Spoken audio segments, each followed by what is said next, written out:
صبح کا وقت تھا۔ گاؤں کا ماحول بہت پرسکون اور خوبصورت تھا۔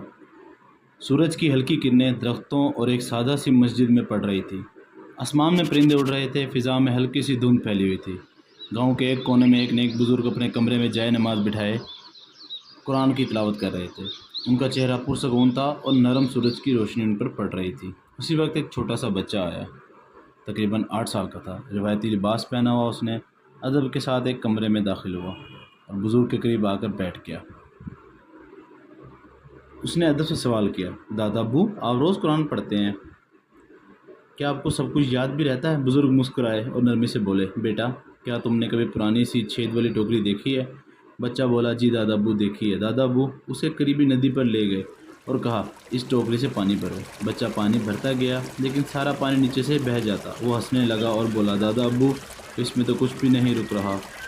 دادا ابو نے فرمایا، بالکل ٹھیک، لیکن کیا تم نے دیکھا کہ ٹوکری پہلے سے صاف ہو گئی ہے؟ بچہ حیرانی سے کہا، جی واقعی۔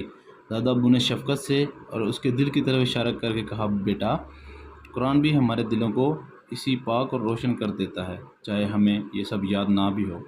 بچہ یہ بات سمجھ گیا۔ اگلی صبح وہ بھی ایک کونے میں بیٹھا خوشی خوشی قرآن پڑھ رہا تھا۔ قرآن پاک صرف یاد رکھنے کے لیے نہیں بلکہ دل کو صاف کرنے، روشنی دینے اور روح کو تازہ کرنے کے لیے بھی پڑھا جاتا ہے۔